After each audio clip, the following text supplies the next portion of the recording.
Nagpanggap na pulubing basurero ang mayamang Chief Executive Officer na si Benj Elizalde para mahanap ang amang nawalay sa kanya ng 28 taon.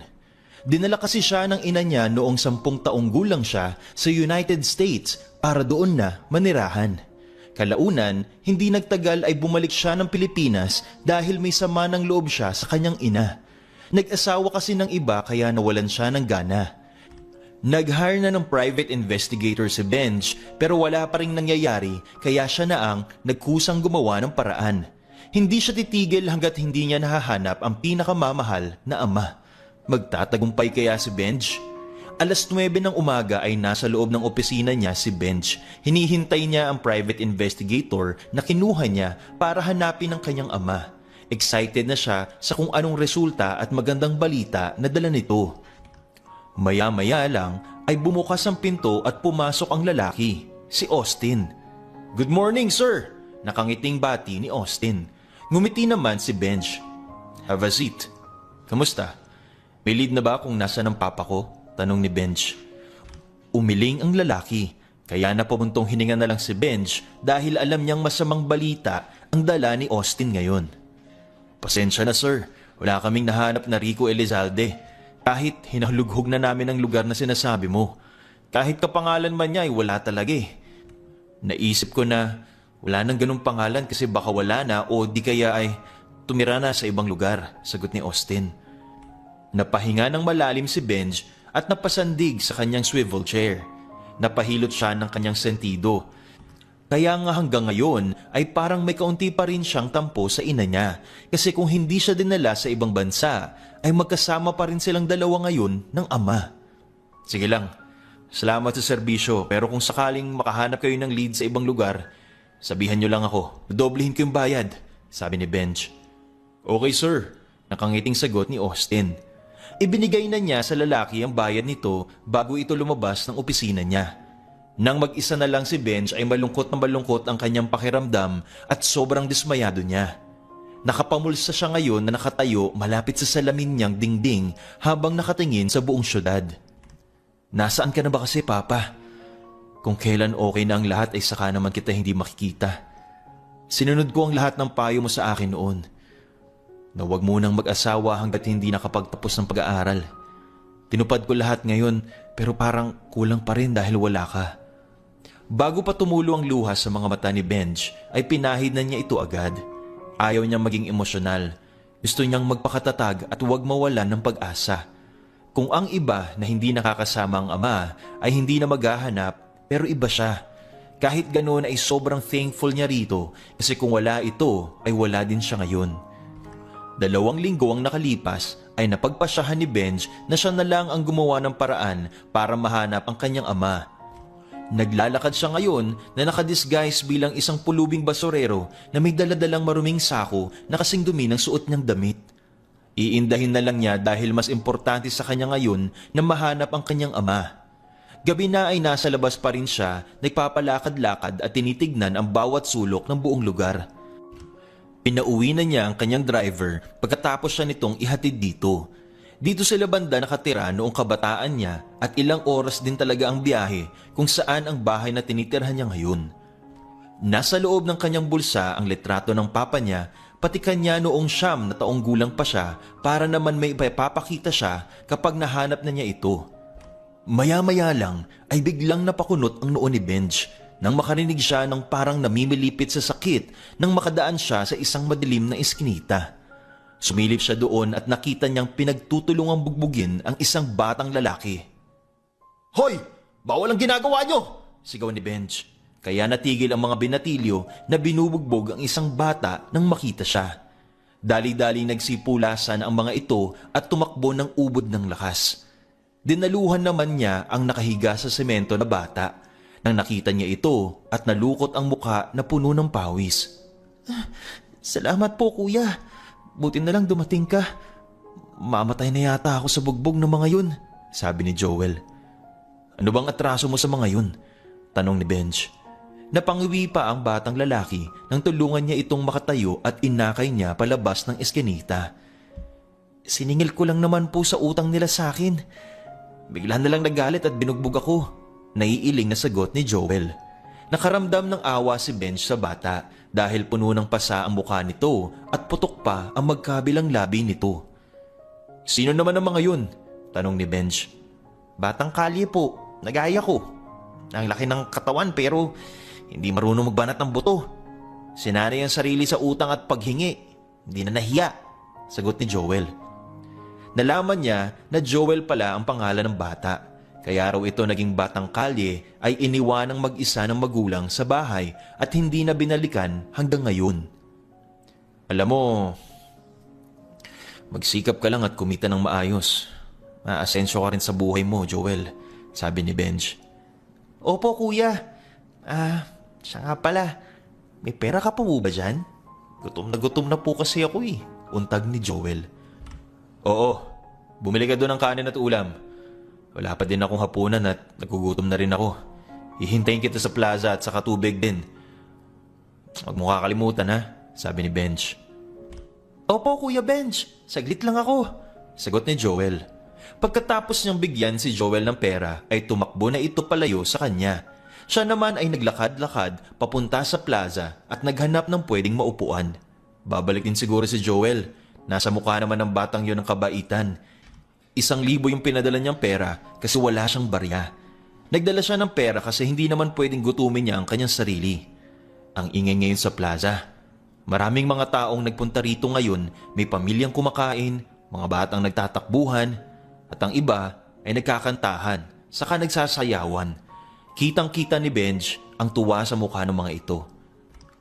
Maya-maya lang ay nakita niya si Joel na nagkandahaba-haba ang leeg na may tinatanaw kaya tinawag niya ito. "Maupo ka na, Joel. Namumutla ka na sa gutom," sabi ni Benj.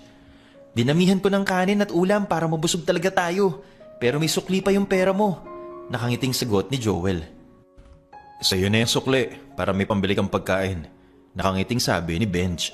Nagpasalamat naman sa kanya si Joel at sabay na silang kumain na dalawa. Nakaramdam ng ginhawa si Benj nang malamanan ng pagkain ang kanyang tiyan. Sa sobrang pag-iisip niya sa papa niya ay nakalimutan niyang maghapunan. Nang matapos sila sa pagkain ay itinapon na ni Joel ang pinagkainan nila sa basurahan. At ngayon ay magkatabi na silang dalawa na naupo saka nakatingin sa buong kapaligiran. "Bakit ka naging palaboy, kuya?" tanong ni Joel. Tumingin siya sa bata at ngumiti. "Nawalay ako sa papa ko eh. Kaya hinahanap ko siya ngayon," sagot ni Benj. "Mabuti ka pa, may magulang pa." "Ako nga, wala na talaga eh," sabi ni Joel. "Walang pamilya na gustong kumukup sa'yo?" tanong ni Benj. Ngumiti ng mapait si Joel at napatingin sa malayo. Wala, kuya. Wala eh. Ayaw nilang bumuhay ng kapamilya. Yun ang masakit. Buti sana kung malaki na ako kaya ko mabuhay mag-isa. Pero kahit ganun, bata pa ako nakakaya ko naman kahit hirap, sagot ni Joel. Tinapik niya ang balikat ng bata. Okay lang yan, Joel. Alam kong magiging successful ka rin balang araw, nakangiting sabi ni Benj. Kapag po nahanap niyo ang papa niyo, isama mo na lang ako, kuya. Hirap na po akong mamuhay rito sa kalsada hiling ni Joel. Ngumiti si Benj. Oo naman, walang problema, sagot ni Benj. Para mapabilis ay tutulungan na kitang maghanap mas maayos kung may kasama ka, masayang sabi ni Joel. Salamat, Joel, sagot ni Benj. Nang matapos sila sa pag-uusap, ay isinama siya ni Joel sa pwesto nito kung saan sila pwedeng matulog ng maayos. Pero hindi pa muna raw matutulog ang bata, kailangan pa nitong maghanap ng pera kaya sinamahan niyang mamasura. Sa kabilang banda, si Bia ay napakunot ang noo nang makarinig siya ng kaluskos sa labas ng gate. Papaakyat na sana siya pero hindi siya tumuloy kasi gusto niyang tignan baka kinalat na naman ng aso ang basura niya. Dahan-dahan siyang lumabas ng pinto at dumiretso sa gate at binuksan. Ang akala niyang aso ay tao pala. Nakita niyang kinalkal nito ang laman ng kanyang basurahan. Uy! Marumi yan! Ano ba kasing hinahanap mo dyan? Tanong ni Bia. Tumigil sa ginagawa ang lalaki at tumingin sa gawi. Napakunot ang noo ni Bia dahil parang pamilyar ang mukha nito sa kanya. Tingin niya nakita na niya somewhere o baka kamukha lang.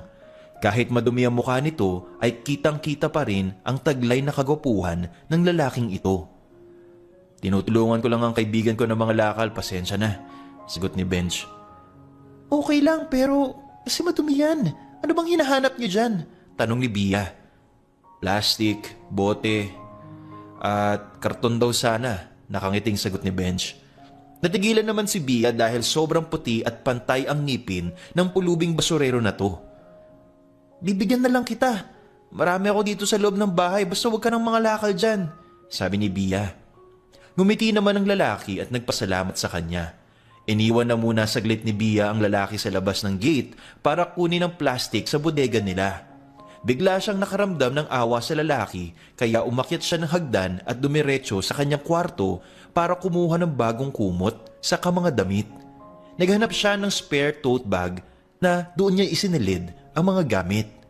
Maya-maya lang, lumabas na siya ng bahay bit-bit ang ibibigay niya sa lalaki. Salamat dito sa mga plastic. Sobrang dami. Pero ano naman to? Tanong ni Benj. Itinaas pa ng lalaki ang tote bag at nakakunot ang noo na nakatingin sa kanya.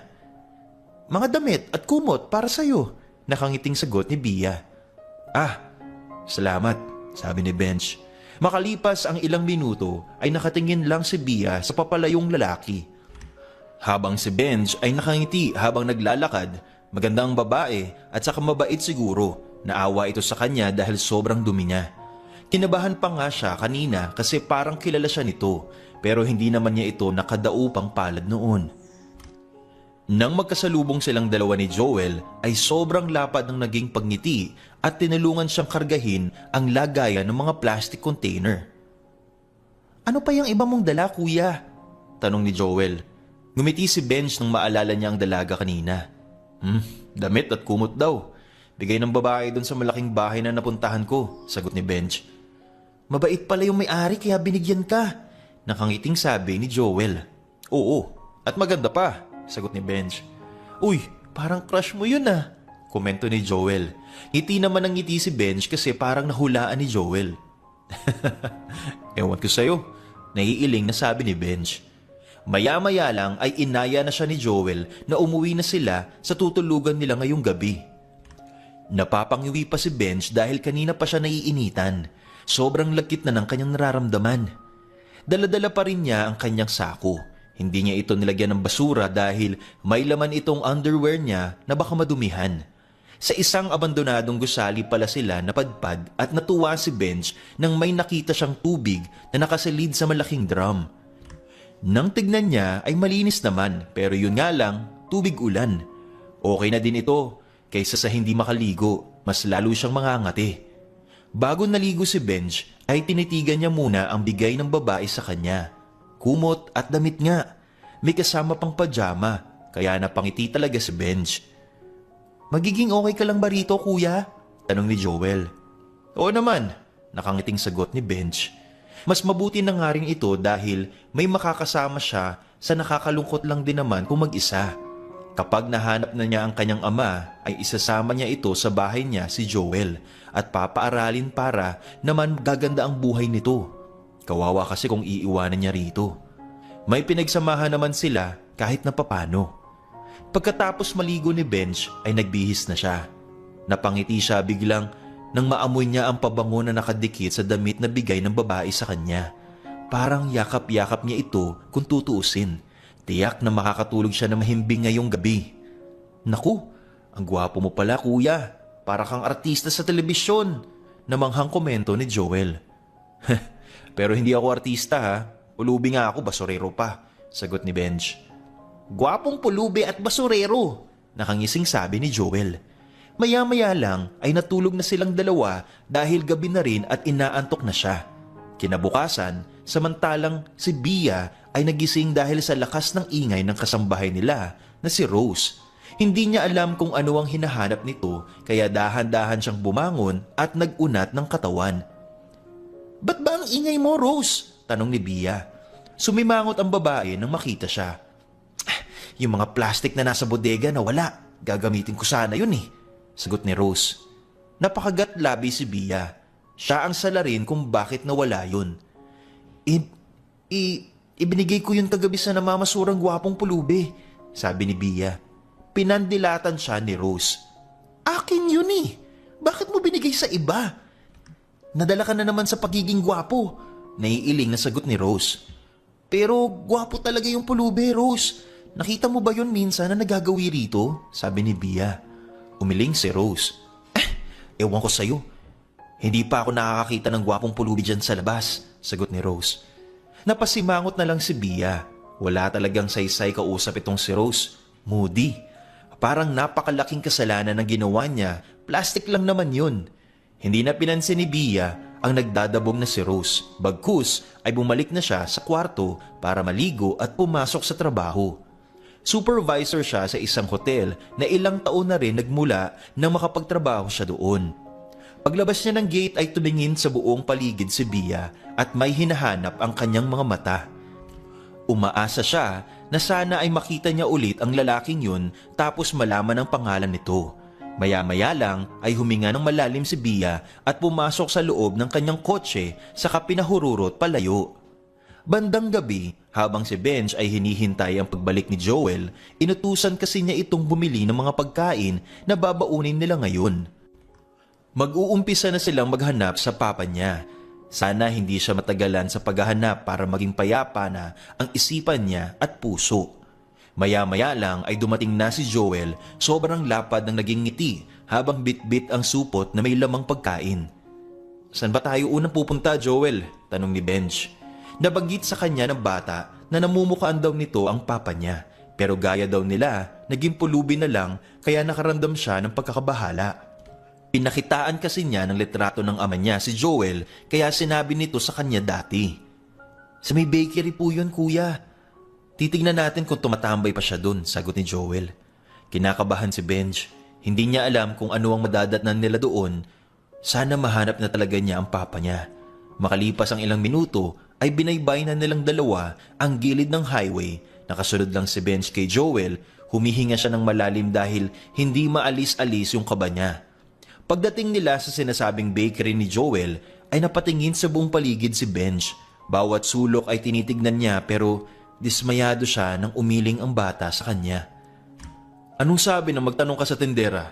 Tanong ni Benj. Inutusan kasi niya si Joel na magtanong sa tindera ng bakery at ipakita ang litrato ng papa niya. Ang sagot ng bata ang napanghina sa kanya saka nagpaiyak. Patay na daw, kuya. Nang huling 1 taon pa raw nila nakikita yun dito. Tapos, hindi na nakabalik at may nakapagsabi na patay na, sagot ni Joel. Umiling si Benj. Hindi totoo yan. Ayoko maniwala. Alam ko sa puso ko na buhay pang papa ko. Umiiyak na sabi ni Benj. Tama na po, kuya. Hindi naman tayo basta nalang maniniwala kung hindi tayo mismo ang nakasaksi. Maghahanap pa tayo. Sasamahan kita kahit saan pa tayo makarating, tura ni Joel. Maraming salamat, Joel, sagot ni Benj. Ngumiti si Joel at tinapik ang balikat niya. Sobrang lamig ng panahon, dumagdag pa itong nadarama niyang sakit. Hindi niya alam kung ano pa ang gagawin. Umaasa siya na sana magtagpo muli ang landas nilang dalawa ng papa niya na buhay pa ito o malusog. Tahimik lang si Benj na nakasunod kay Joel. Napatingin siya sa bahay ng babae na nagbigay sa kanya ng kumot at damit noon pero walang tao, nakasara ang gate. Napangiti si Benj nang maalala niyang sobrang ganda nito at mabait. Napailing na lang siya nang maisip na hindi pala siya pwedeng magkagusto sa iba kasi may nililigawan siya, si Maui. Ang layo na nang narating nila sa paglalakad-lakad na walang direksyon, bawat gilid ay tinitignan niya at nagbabaka sakali. Maya-maya lang ay napaatras si Benj dahil parang pamilyar sa kanya ang nadaanan nilang bahay. Nahila niya si Joel ang biglang bumukas ang gate at lumabas ang isang kotse. Naupo sila ng bata sa malagong halaman. Nanlalaki ang mga mata ni Benj nang makita mismo sa mga mata niya ang 2 taong naghahalikan sa loob ng kotse. Parang may sumakal kay Benj matapos niyang makita ang taong kilala niya ang kanyang empleyado at nililigawan. Ewan ba niya siguro kung hindi siya nagpanggap ng ganito at nalaman niya ang affair ng dalawa ay patuloy pa rin siyang niloloko ng mga ito. Kailan ba siya sasaya? Hindi naman siya tanga para maging bulag sa nakikita niya ngayon. Napakunot ang noo ni Joel nang lingunin siya nito. Kilala mo yung mga yan, kuya? Tanong ni Joel sa mahinang boses. Tumango si Benj pero hindi na siya nagsalita.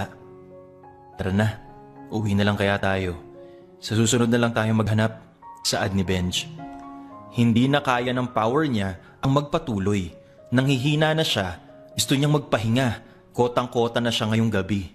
Unang-una, yung papa niya ay patay na raw, pero ayaw niyang maniwala. Tapos, pangalawa, ang tungkol kay Maui. Naniwala siya kasi nakikita naman niya ang ginagawa nito. May karelasyon na nga ito at pinapaligaw pa rin siya kaya pala ramdam niyang parang wala siyang pag-asa. Habang si Bia ay ginabi ng uwi dahil may party pa siyang pinuntahan. Napakunot ang noo niyang nang mapansin niya ang pamilyar na bulto ng katawan ng isang lalaki na naglalakad sa gilid ng daan na may kasamang batang lalaki. Nang malapit na siya ay bumusina siya dahilan para huminto ang dalawa. Binuksan ni Bia ang pinto at dumungaw sabay ngiti. Magandang gabi, bati ni Bia. Ngumiti ang lalaki sa kanya. Natutuwa si Bia dahil ang damit niya na bigay sa lalaki ang suot nito ngayon. Magandang gabi din po. Ako nga pala si Joel. Ito naman si Kuya Benj, pakilala ni Joel. Nakatitig lang si Bia kay Benj. Okupado yata ng ibang bagay sa isip nito ngayon. Ako naman si Bia. Sumakay na kayo kasi gabi na rin, imbita ni Bia. Hindi na, madumi po ang tsinelas namin, umiiling na sagot ni Joel. Okay lang, walang problema, sabi ni Bia. Ngumiti naman ang bata.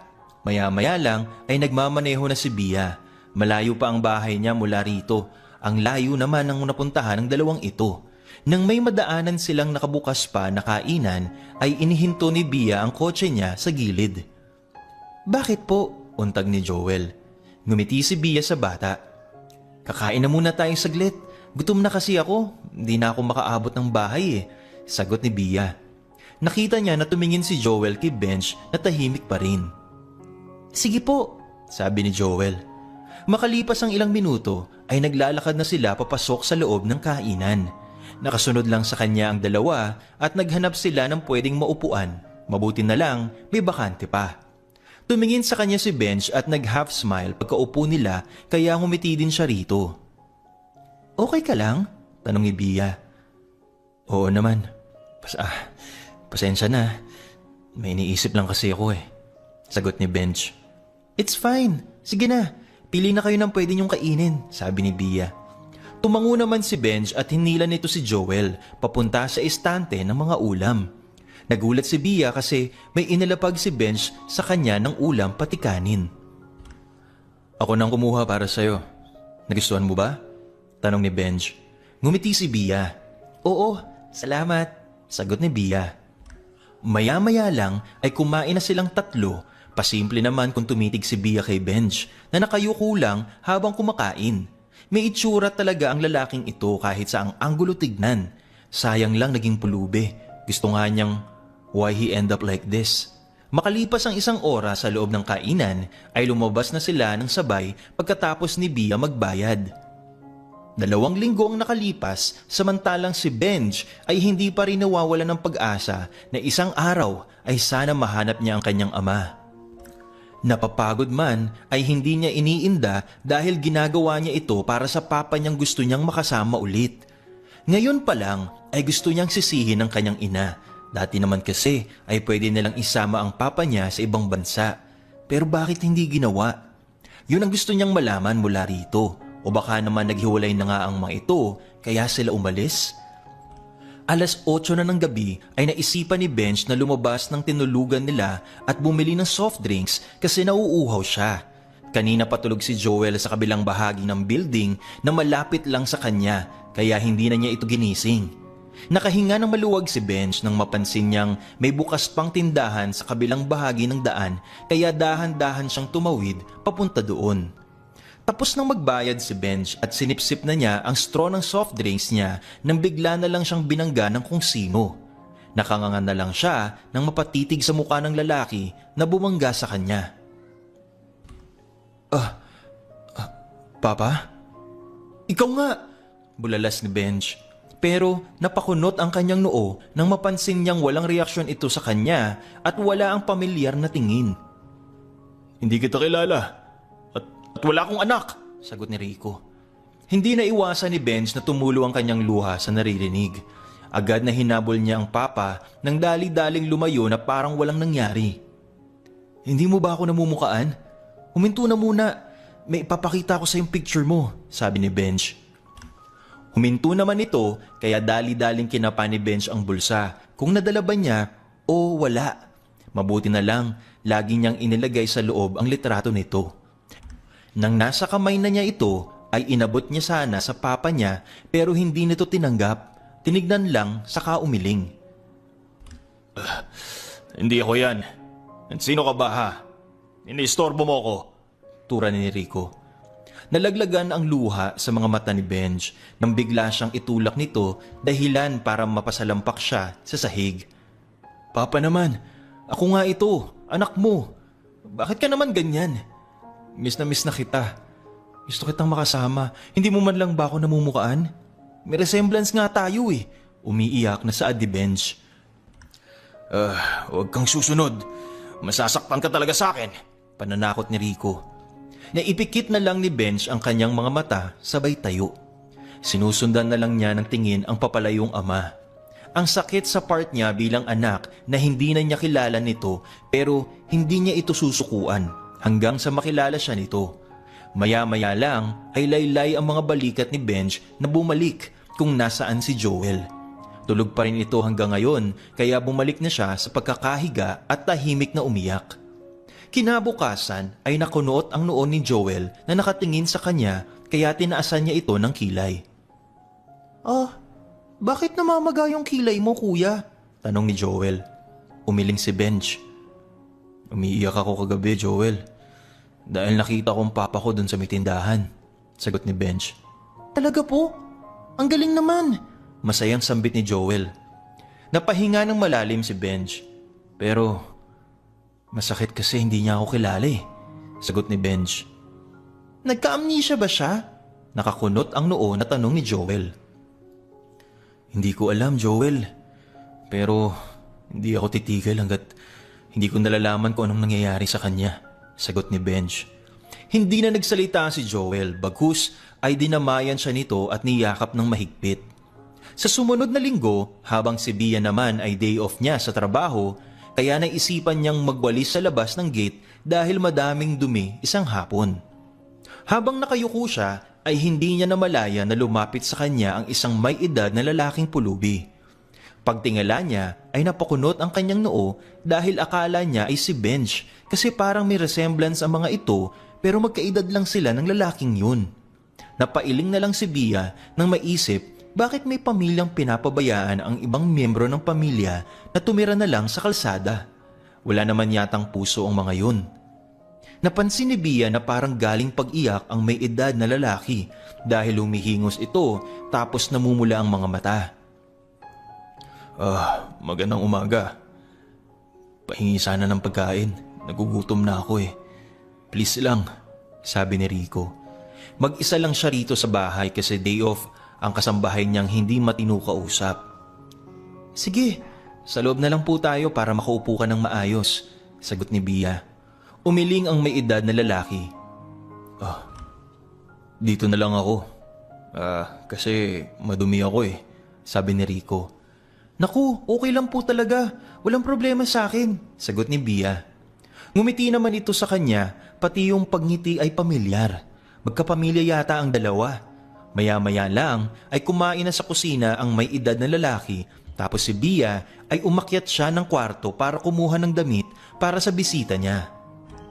May naiwan namang gamit yung isang pinsan niyang nagbabakasyon rito noon kaya kumuha siya ng isang underwear nito na hindi pa nagagamit, t-shirt at pajama. Nagulat si Bia nang pagpasok niya sa loob ng kusina ay humagulgol ang may edad na lalaki pero tapos na itong kumain. Nang makita siya ay bigla itong tumayo na parang nahihiya. Tapos na akong kumain. Salamat, sabi ni Rico. Ngumiti si Bia. Magbihis na muna po kayo. Ito, damit to. Banyo po yung nakasarang pinto dyan. tura ni Bia. Tumango naman ang may edad na lalaki tapos tinanggap ang ibinigay niya. Makalipas ang 1 oras ay magkaharap na silang dalawa sa may sofa nakaupo. May itsura pala itong may edad na lalaki at ngayon, curious siya kung bakit ito naging pulubi na palaboy-laboy na lang. Ako nga pala si Rico. Maraming salamat ha. Napakabait mo naman. Nakangiting sabi ni Rico. Wala pong anuman. Kung hindi niyo po mamasamain, gusto ko lang malaman kung bakit ka po umiiyak. Tanong ni Bia. Ngumiti ito ng mapait. Nakita kami ng anak ko na ilang taon nang nawalay sa akin. Nagilty ako sa ginawa ko na para bang hindi ko siya kilala.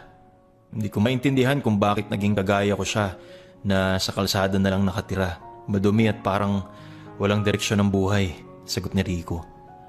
Napakunot naman ang noo ni Bia. Sino po ba yung anak nyo? Maaari ko po bang malaman ng pangalan? Tanong ulit ni Bia. Si Benj, sagot ni Rico. Sabi na nga ba niya na magkapamilya nga talaga ang dalawa kasi may resemblance. Mag-ama pala talaga. Kausapin niyo po siya. Na-meet ko na rin siya ng 2 beses. Nagagawin na rin siya dito sa bahay, sabi ni Bia. Ngumiti ito sa kanya. Pwede mo ba siyang hanapin para sa akin? Sambit ni Rico. Oo naman po, nakangiting sagot ni Bia. Bandang gabi, samantalang si Benj ay nasa tabing daan kasama si Joel, malapit sa tindahan kung saan niya nakita ang kanyang ama. Pero kanina pa sila naghihintay pero ni anino nito ay hindi niya nakita. Hindi natin siya makikita kung dito lang tayo, kuya, sabi ni Joel. Tumingin siya kay Joel at ngumiti at tiyaga din naman ng batang ito na samahan siya. Sige, maglakad-lakad na lang tayo. Malay natin makasalubong natin dun sa unahan, sagot ni Benj. Tara, sabi ni Joel at nauna na sa paglalakad. At sumunod na rin si Benj kalaunan. Napangiti siya nang mapadaan siya sa bahay ni Bia. Pero nagulat siya dahil bumukas ang gate at tinawag siya nito kaya lumapit sila ni Joel. Magandang gabi, halika pasok ka, aya ni Bia. Napakunot naman ang noo ni Benj dahil bigla silang inaya ng dalaga sa bahay nito. Anong meron? Tanong ni Benj. Wala naman, may gusto lang kumausap sa'yo, nakangiting sagot ni Bia. Napakunot naman ang kanyang noo sa sinabi ni Bia. Pagtungtong pa lang ni Benj sa nakabukas na pinto ay nanlaki ang mga mata niya nang makita kung sino ang lalaki na nakaupo sa sofa. Papa? Emosyonal na sambit ni Benj. Dali-dali siyang tumakbo palapit rito at niyakap ito ng sobrang higpit. I'm sorry na ganun ang naging approach ko sa'yo. Nagtatampo kasi ako dahil iniwan ninyo ako ng mama mo, sagot ni Rico. Napahinga ng malalim si Benj. Grabe yung sugat na iniwan ng mama niya sa asawa nito na maging dahilan para ma-depress at walang pupuntahan ng buhay. Okay lang po. Mag-usap na lang po tayo ulit, nakangiting sabi ni Benj. Nagkangitian silang dalawa at nagkayakapan ulit.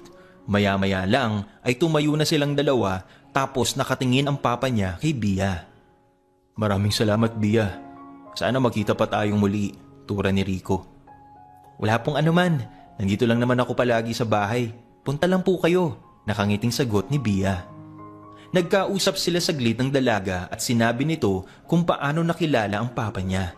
Napayakap siya bigla kay Bia saka taus-pusong nagpapasalamat rito sa tulong na nabigay sa kanya. Kumakaway pa ang dalaga na nakatingin sa kanila na naglakad palayo. Ano bang nangyayari sa iyo, anak? Bakit naging ganyan ka? Tanong ni Rico. Sa bahay na po tayo mag-usap, Papa, sagot ni Benj. Walang pagsidlan ang saya sa puso ni Benj. Ngayon, dahil naging worth it ang pagtira niya sa kalsada ng maraming araw. Tinawagan niya ang kanyang driver na ipapasundo na sila dahil uuwi na siya. Maya-maya lang ay may huminto ng kotse sa harap nila at napansin niya ang nakakunot noong si Joel. Sa'yo ba to, kuya? Pinagloloko mo yata ako eh. Sabi mo pulubi kang basurero tapos meron kang ganito? Nakasimangot na sabi ni Joel. Sasama ka ba sa akin o hindi? Nakangising tanong ni Benj. Napakamot sa batok niya si Joel. Sasama po. Hindi ako magpapaiwan dito sa kalsada, sagot ni Joel. Yun naman pala eh, sakay na, sabi ni Benj. Dumaan muna sila sa abandonadong building na tinirhan nila para kunin yung binigay ni Bia sa kanya na damit at kumot kasi dadalhin niya ito pag uwi. Makalipas ang isang oras ay nasa biyahe na sila pa uwi sa bahay niya. Nakangiti siya na nakatingin sa papa niya na sobrang gaan ang bukas ng buka na nakamasid sa bawat madadaanan nila. Nang tignan naman niya si Joel sa likuran ay napakapayapa ng mukha nito na nakapikit ang mga mata. Pagdating nila sa bahay niya ay naunang bumaba ng kotse si Benj para maalalayan niya ang ama nang nasa labas na sila ng gate. Lahat ay nakikita niyang sobrang saya ng papa niya habang nakatingin sa buong bahay. Napaka-successful mo na talaga, anak.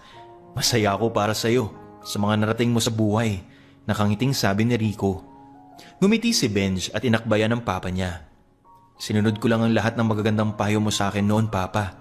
Kaya nangyayari ito dahil nagsumikap ako para maging maayos ang buhay natin. At saka sa ating dalawa ito, hindi lang sa akin. Tapos may bagong parte ng pamilya tayong kasama ngayon. Masayang sagot ni Benj. Tinuro pa niya si Joel na nakangiti at masaya sa sinabi niya. Oo nga, sabi ni Rico. Maya-maya lang ay pumasok na silang lahat sa loob ng bahay. Nadatnan nila ang mga kasambahay na nagsipaglinis at nakangiti ang mga ito nang makita sila.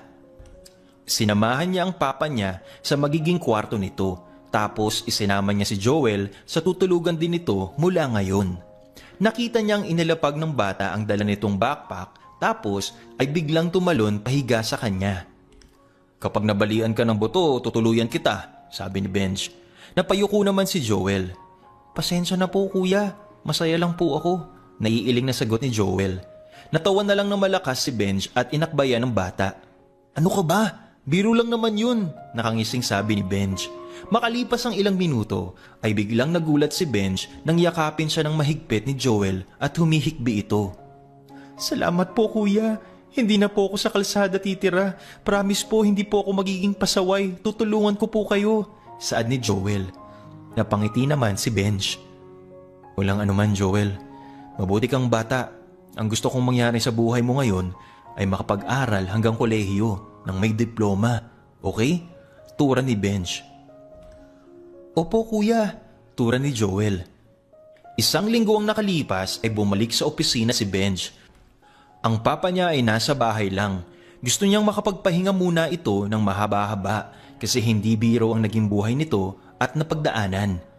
Wala namang kaso kung hindi ito magtatrabaho kasi financially stable naman na sila.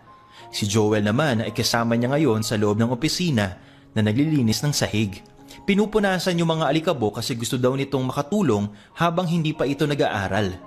Sa susunod na taon na niya ito ipapa-enroll kasi sobra ng huli malapit nang mag-end ang school year. Ang sekretarya niya ay inutusan niya sa ibaba. Hindi pa sila nakikita ngayon ni Kiana. Hindi nga niya alam kung pumapasok pa ito ngayon. Maya-maya lang ay dumating na yung sekretary niyang si Kelly, pero napansin niyang napatingin ito sa kanya na parang may gustong sabihin. Kaya tinaasan niya ito ng kilay kaya napatikhim na lang. Nasa labas po si Kiana sir, hinahanap kanya may dalang pagkain yata, sabi ni Kelly. Napahinga naman ng malalim si Benj. Hanggat maaari sana ay hindi niya ito gustong makita, pero para matapos na ang ugnayan nilang dalawa, ay kailangan nilang mag-usap.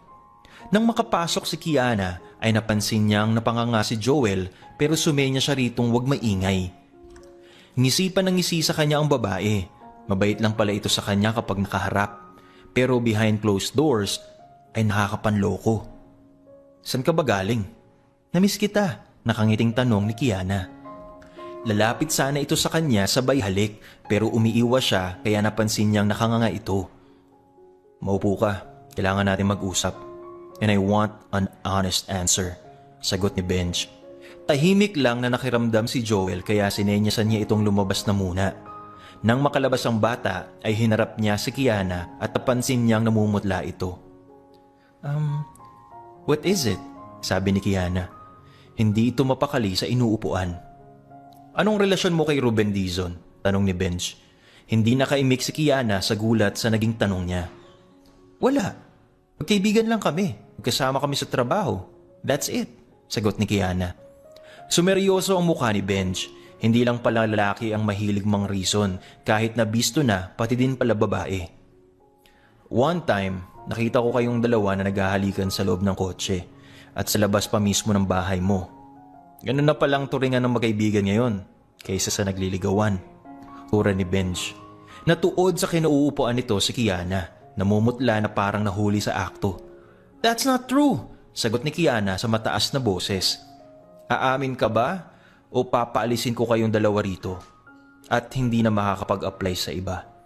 "Hindi ka na makakapag-deny dahil kasama ko yung bata na nandito kanina nang makita kita," sabi ni Benj.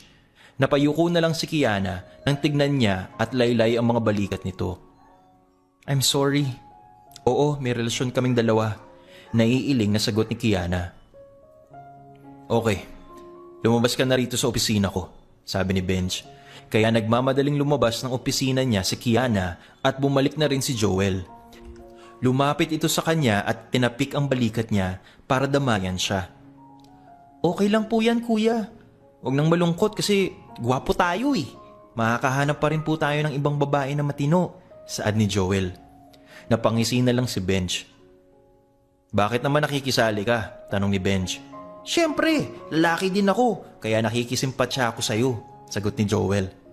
Napahalakhak na lang si Benj sa tinuro ng bata. Sumakit bigla ang ulo ni Benj kung alam lang niya na hindi naman pala worth it ang effort niya ay sana hindi na lang siya nanligaw. Naloko tuloy siya. Akala niya kasi mabait tapos napaka-affectionate sa work pero ewan na lang niya.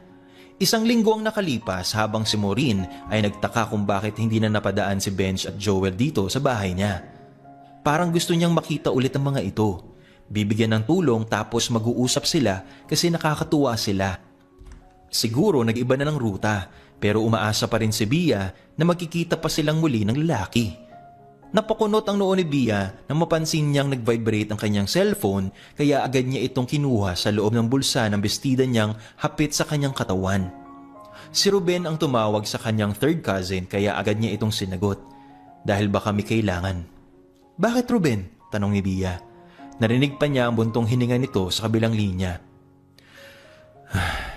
"Pwede ba tayo magkita? I need someone right now," sagot ni Ruben. Napakunot naman ang noo ni Bia. Ano kayang problema ng lalaking yun? "Okay, text mo na lang yung address mo," sabi ni Bia. Pagkatapos nila mag-usap ni Ruben, ay agad siyang nagbanyo muna at nagbihis. Makalipas ang ilang minuto ay nasa highway na siya. Dahan-dahan lang ang kanyang pagmamaneho kasi gabi na at prone sa accident yung nadadaanan niya. Pagdating sa isang lugar ay itinabi niya ang kotse niya sa open area na kainan kaya kitang-kita niya ang pinsan sa dulo. Kumaway ito sa kanya pagkababa niya pero napansin niya ang worried nitong ekspresyon. Tumayo ito at bumeso sa kanya pero kahit nakangiti ay pansin na pansin yung lungkot. "Mabuti naman nakarating ka, Bia," turan ni Ruben. "I'm worried. Ano nangyari?" Nakukunot ang noo at tanong ni Bia. Napabuntong hininga si Ruben. Tumikim tapos tumingin sa kanya. "May girlfriend ako ng 1 taon tapos nalaman kong nagpaligaw pa pala siya sa iba. Kusa siyang umamin tapos yung lalaki ay boss pala namin sa kumpanya. Parang mawawalan ako nito ng trabaho. Alam mo naman na nagpapagawa ako ng bahay kina mama at papa tapos yung mga kapatid ko pinapaaral ko." Naiiling na sagot ni Ruben. Napangiwi na lang si Bia. Problema nga talaga. "Bakit hindi ka naman nag-background check bago mo pinatulan yung babaeng yun?" sabi ni Bia. "Hindi ko naman din alam, Bia, kung sino yung nauna sa amin ni Sir Benj." Frustrated na sagot ni Ruben. Pero na-distract siya sa huling sinabi nito. "Ano nga uli yung pangalan ng boss mo?" tanong ni Bia. "Benj Elizalde," sagot ni Ruben. "Kapangalan ng lalaking kilala niya." "Patingin nga ng picture," sabi ni Bia. Pinakita naman niya ni Ruben at nakanganga siya na makita ang litrato ng boss ni Ruben. Si Benj nga ito. Pero bakit naging pulubi? O baka kambalang dalawa? Naguguluhan tuloy siya. "Gusto kong pumasok sa trabaho araw-araw pero nakaramdam ako ng takot na baka magkasalubong kami." Napabuntong hininga na tura ni Ruben. "Hindi mo naman siya kasali dun sa plano ng jowa mo. Naloko ka nga rin. Kausapin mo siya. Mag-explain ka nang sa ganun ay hindi pa lumala ang sitwasyon kasi nag-iisip yun na napagkaisahan niyo siya." Suhestyon ni Bia. "Yan na lang siguro ang gagawin ko," sagot ni Ruben. Pagkatapos nilang mag-usap ay nilibre siya nito ng hapunan at tamang-tama dahil busog talaga siya. Samantalang si Zack ay kakauwi lang ng bahay. Mag-isa lang siyang pumasok ng opisina dahil si Joel ay nandito lang kasi nag-aaral. Binilhan kasi niya ito ng maraming libro para kapag sa pasukan ay marami itong stock knowledge na makakasabay sa ibang mga matatalinong estudyante. Magi-grade 6 na kasi sa pasukan ang batang yun. Hindi lang lumaki kasi salat sa lahat ng bagay at ng pagkain. Binilhan din niya ng bagong cellphone tapos yung kwarto nito ay may sariling telebisyon para hindi nalalabas dito sa living room para manood. Gusto niyang mabago ang buhay ng bata sa tulong niya. Matalino kasi ito kaya may maraming chance na mag-succeed sa buhay. Pumasok siya sa kusina para uminom ng tubig at tinanong niya ang kasambahay kung saan ang papa niya. Nasa drinking room daw. Tumambay kanina pa. Dahan-dahan niyang itinulak ang pinto at napakunot ang kanyang noo nang mapansin niya ang ama niya na nakahiga sa sahig at ang bote na walang laman ay nasa bandang ulo nito. Napahinga ng malalim si Zack. Hindi pa naman sila nakakapag-usap ng maayos ng papa niya at hindi niya alam kung anong problema nito. Dinaluhan niya ang ama at isinandig niya ang likod nito sa sementong dingding sabay alis ang pinto, nilagay sa gilid. "Anong problema, papa?" tanong ni Benj. Tumingin sa kanya ang ama at ngumiti ng mapait. "Kaya ako nagkakaganito dahil sa mama mo. Ang lakas ng impact ng sakit ng iniwan niya sa akin nang umalis kayo na hanggang ngayon ay hindi mawala sa sistema ko," sagot ni Rico. Naupo si Benj sa tapat ng papa niya at tinapik niya ang balikat nito.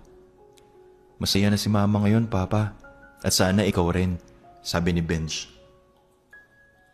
Kahit gustuhin man niyang magkabalikan ng magulang niya, ay hindi na talaga pwede. Ipinagpalit nga siya ng mama niya sa asawa nito ngayon na anak siya yung papapakaya niya. Yun nga ang masakit kung sino pa ang nanakit ay sila pa yung magiging masaya, naiiling na sagot ni Rico. Napailing na lang si Benj. Mahirap i-comfort yung isang tao na malalim yung sakit na nararamdaman. Sobra-sobra kasi ang pagmamahal kaya minsan nasasayang. Naaalala pa niya dati na kahit anong galit ng mama niya ay tatahimik lang yung papa niya na para walang gulo. Kahit ilang beses mag-away ay ito pa rin ang hihingi ng tawad kahit hindi nito kasalanan. "Nakaraan na yun, papa. Kailangan ng kalimutan," sabi ni Benj. Ngumiti ng mapait ang ama. "Kung madaling kalimutan ang lahat ay sana hindi na ako nagkakaganito ngayon," turan ni Rico. "Pero kasi hindi lang naman si mama ang pwede mong mahalin. Marami pa naman diyang iba," nakangiting saad ni Benj. "Hindi ko na alam," sagot ni Rico. Makalipas ang ilang minuto ay nakatulog na ang papa niya sa sobrang kalasingan. Napailing na lang siya nang makita kung gaano ka-hopeless ang papa niya. Nakakabaliw talaga ang sobrang pagmamahal. Dahan-dahan niya itong kinarga kahit mabigat ay kinakaya niya. Mabuti na lang dinaluhan siya ni Joel. "Grabe po pala yung pagmamahal ng papa mo sa mama mo, kuya," sabi ni Joel. "Oo, may pagmamahal talagang gano'n na kahit tapos na yung relasyon," sagot ni Benj. Kinabukasan ay maagang nagising si Benj dahil balak niyang puntahan ang papa niya sa kwarto nito. Pero pagpasok niya ay gising na pala. "Magandang umaga, Benj," bati ni Rico. Gumanti ng pagbati si Benj sa kanyang ama. "Kumusta po ang pakiramdam mo, papa?" tanong ni Benj. Ngumiti ang may edad na lalaki sa kanya. "Ibang klase pala yung alak mo na yun. Napapa-throwback tuloy ako," naiiling na sagot ni Rico. Napatawa na lang ng malakas si Benj. "Nasobrahan mo po ang inom," sabi ni Benj. Napailing na lang ang papa niya. "Tawa nga ako dahil sa sinabi ni Joel sa akin. Maaga kasi siyang pumasok rito para dalan ako ng sabaw, gamot sa hangover. Sabi niya para daw akong teenager kung masaktan, gayong matanda na raw ako." Nakangiting turan ni Rico. Napangisi na lang si Benj. Samantalang si Bia ay napangalumbaba sa kusina kinabukasan. Nadatnan siya ni Rose ay hindi pa siya kumilos. "May pasok ka ba ngayon, Bia?" tanong ni Rose. Huminga ng malalim si Bia. "Meron pero parang hindi ko feel magtrabaho ngayon," sagot ni Bia. "Marami kasing kulang sa bahay mo kaya tinatamad ka," sabi ni Rose. Napakunot naman ang noo ni Bia. "Ano naman yan, Rose?" tanong ni Bia. "Asawa at anak, para naman ganahan kang magtrabaho," sagot ni Rose. Napakagat labi na lang si Bia. "Ang bihira ka naman, wala nga akong boyfriend eh," naiiling na tura ni Bia. Napangisi si Rose sa kanya kaya nakurot niya ito sa tagiliran. Maghanap ka. Kung pwede, ay ikaw na lang yung manligaw, sabi ni Rose.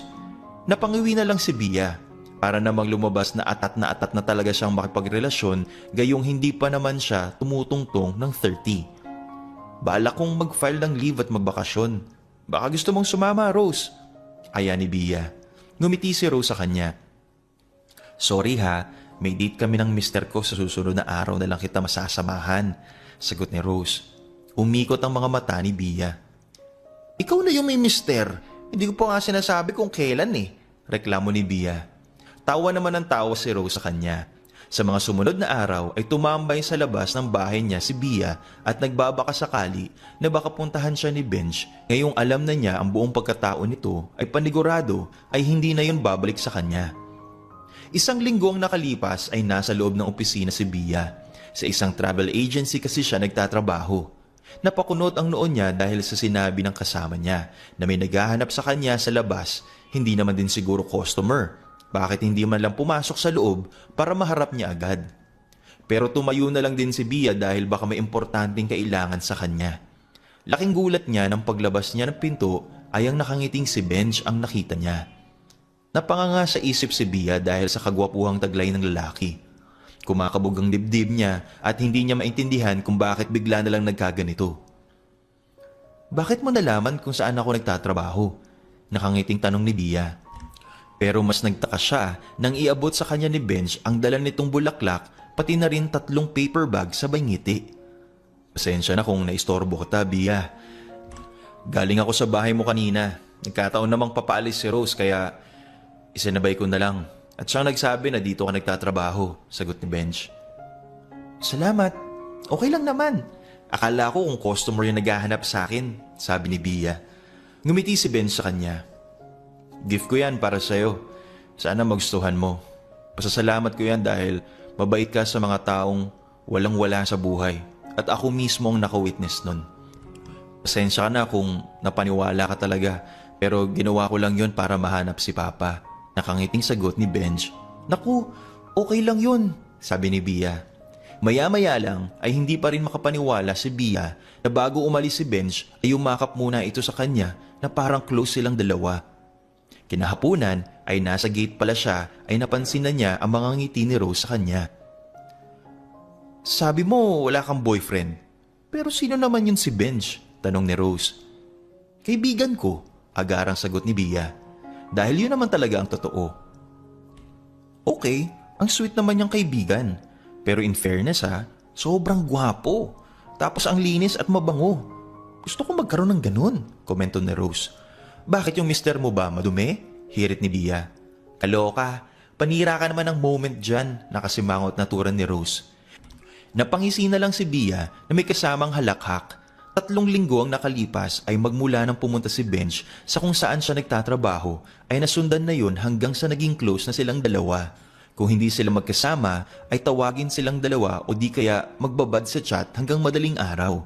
Kaya hindi na iwasan ni Bia na may nadarama na siyang kakaiba sa lalaki. Hindi naman kasi ito mahirap mahalin si Benj dahil nasa lalaki na ang mga hinahanap niya, nakatangian. Pero nakakahiya kung siya mismo ang unang magko-confess gayong feeling niya ay walang feeling ang lalaki sa kanya. But who knows? Hindi naman tumitigil ang pag-ikot ng mundo. Habang si Benj ay nababaliw na nga yata siya dahil kahit mag-isa lang siya ay ngumingiti siya. Nasa bahay lang siya ngayon kasi balak niyang magbakasyon at ang iniwan niya doon ay ang papa niya tapos kasama nito si Joel na parang matanda na kung mag-isip. Magkakasundo naman ang dalawa kaya okay lang. Masaya na si Benj nang mapansin niyang unti-unting nakalimot ang ama niya sa masakit na nakaraan nito. At binubuksan na ang puso nito sa ibang tao saka sa posibilidad na magmamahal ito ulit sa tamang tao na. Hindi naman niya sinasabing hindi tamang tao ang mama niya pero may mga relasyon talagang mawawasak kung hindi itinadhana para sa isa't isa at yun ang nakakatakot. Hindi pa siya nakapag-empake nang pumasok sa loob ng kwarto niya si Joel. Siguro may kailangan ito sa kanya kaya nandito o di kaya mahihilingin. May kailangan ka ba, Joel? Tanong ni Benj. Ngumiti sa kanya si Joel. Wala po, kuya. Ibinigay mo na po sa akin ang lahat kaya wala na akong hihingilin pa. Gusto ko lang po kayo kamustahin, sagot ni Joel. Napangiti ng malapad si Benj, sabay akbay kay Joel. Sobrang proud na siya sa batang ito dahil ang dami ng natutunan at matalino, kaya bilang ganti ay ibinili niya ito ng bisikleta kapag nasa tamang edad na, ay siguro pwede na yung motorsiklo o sasakyan. Pumunta nga sila sa lugar kung saan ang kamag-anak nitong si Joel para kumuha ng mga dokumento ng bata para kung mag-aaral ay maggamit na saka makapag-enroll. Nagpaalam din siya na doon na lang sa kanya si Joel. Nalungkot siya bigla dahil walang pag-aalinlangan ang mga ito na pumayag. Pansin na niya na parang walang pagpapahalaga sa pamilya. At siya pa yung nahinga ng pera. Hindi naman siya nagdalawang isip kasi mahal niya si Joel na parang anak at kapatid. Okay lang ako, Joel. At saka magkasama naman tayo palagi. Nakikita mong okay lang ako. Nakangiting sabi ni Benj. Masaya din naman sa pakiramdam na makamusta paminsan-minsan at masaya siya dahil nakilala niya si Joel. Opo, pero mas mabuti din po kung makumusta paminsan-minsan ng taong importante sa'yo. Maraming salamat po ha.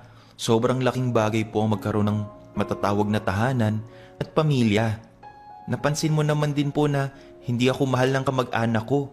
Kayo nga lang ni Tatay Rico ang nagparamdam sa akin na parte ako ng pamilyang ito. Emosyonal na sagot ni Joel. Huwag mo nang isipin yung mga taong nagpasakit ng damdamin mo. Nandito naman kami. Handa kaming mahalin at buhayin ka. Nakangiting sabi ni Benj.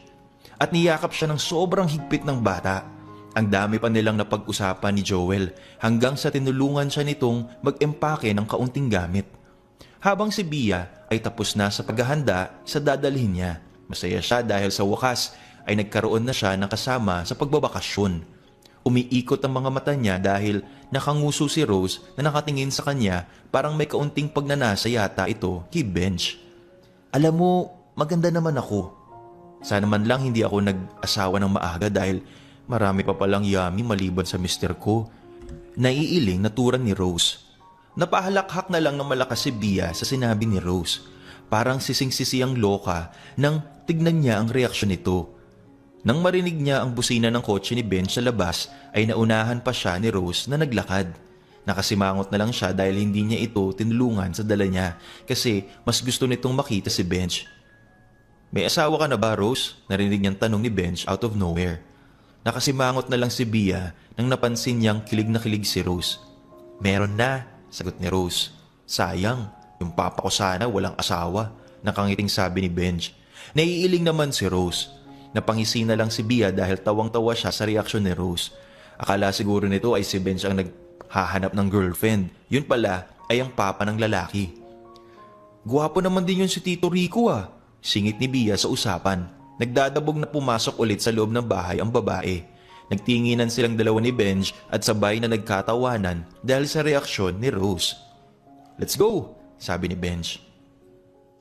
Tumango naman si Bia na pumasok ng kotse. Napangiti na lang siya nang si Benj ay naglagay sa kanya ng seatbelt.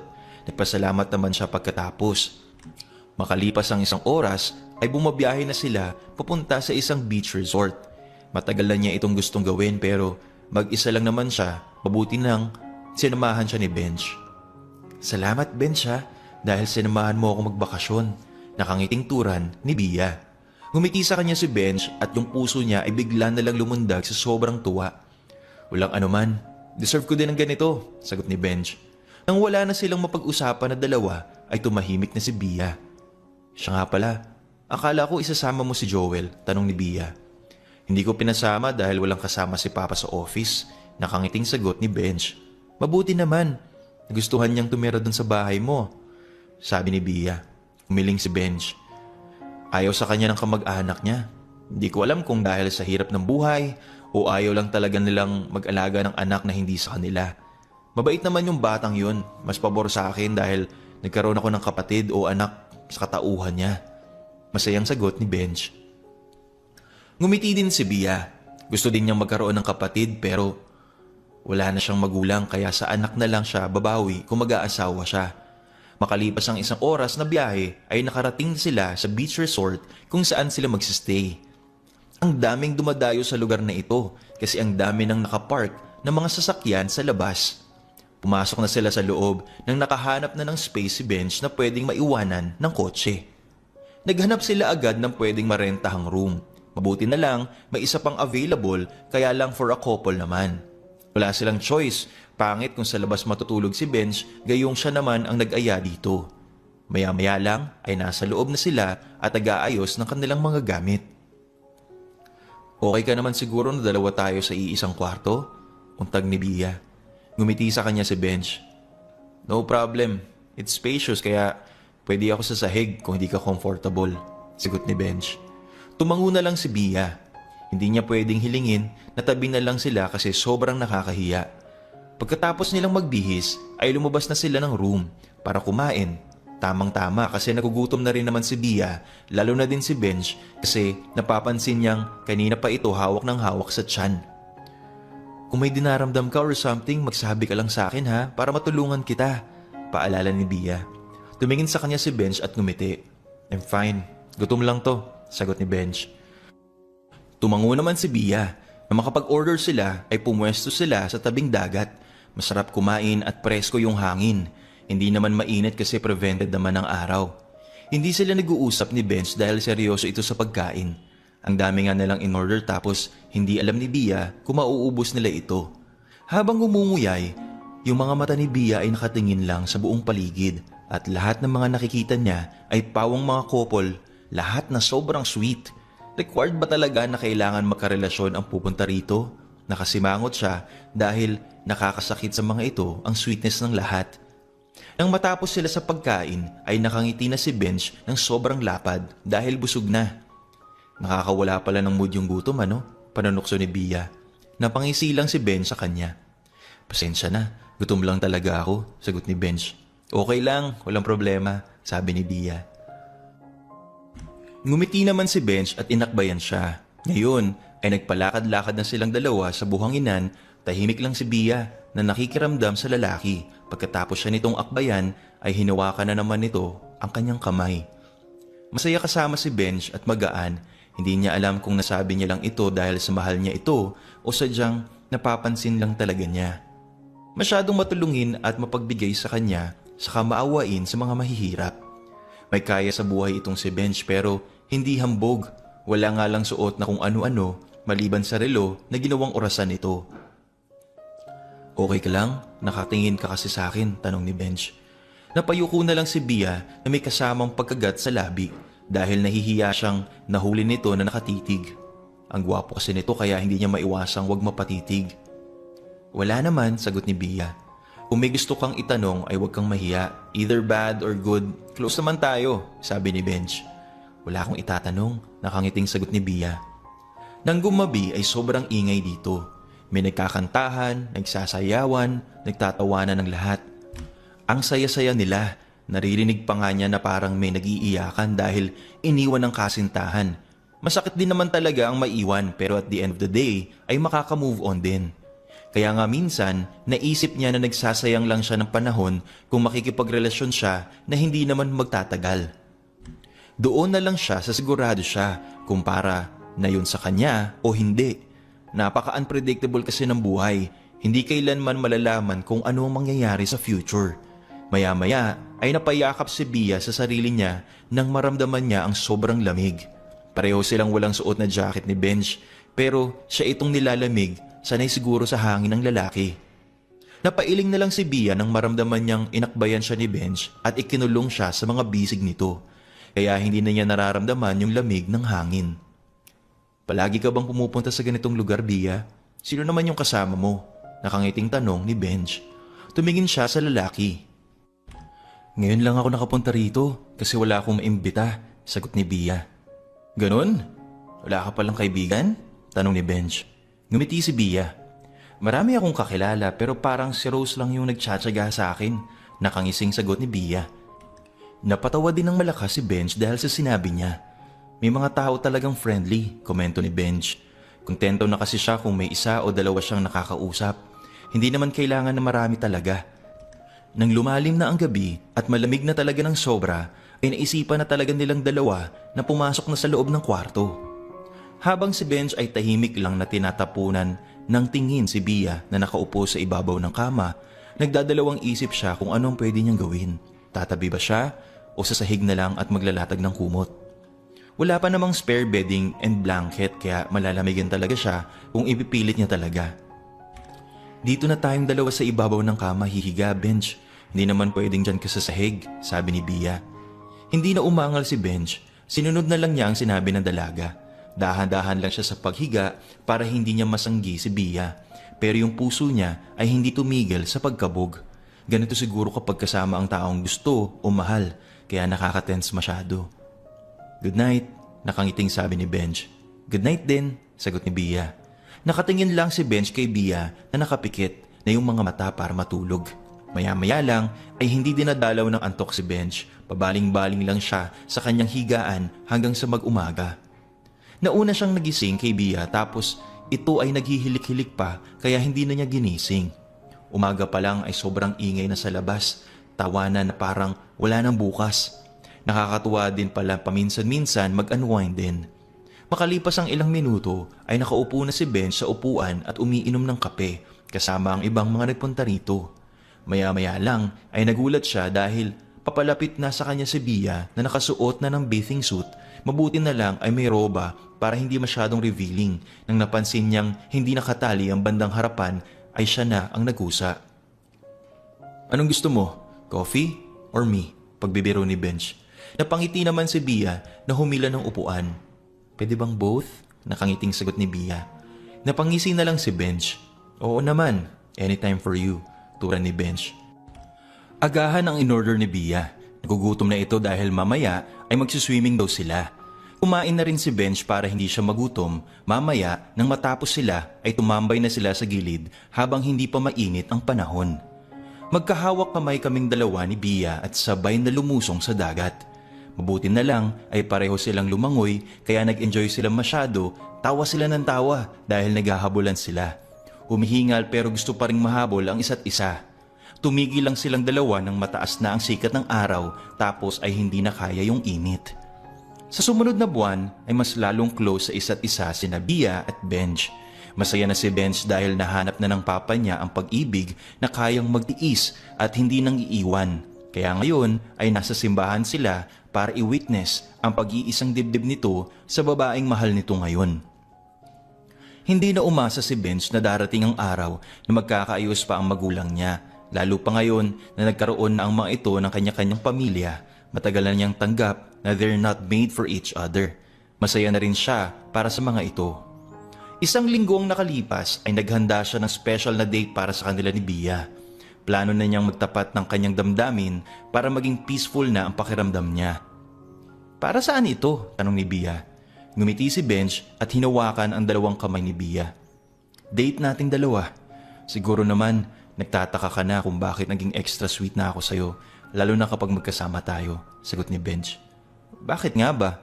Nakangiting tanong ni Bia.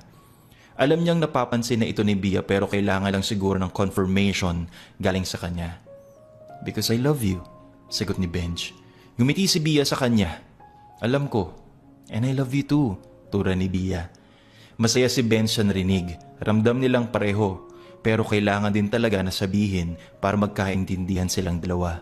Umaasa si Benj na sana hindi lang ito ngayon. Sana habang buhay na ito na magkasama sila na walang iwanan at laging nagmamahalan.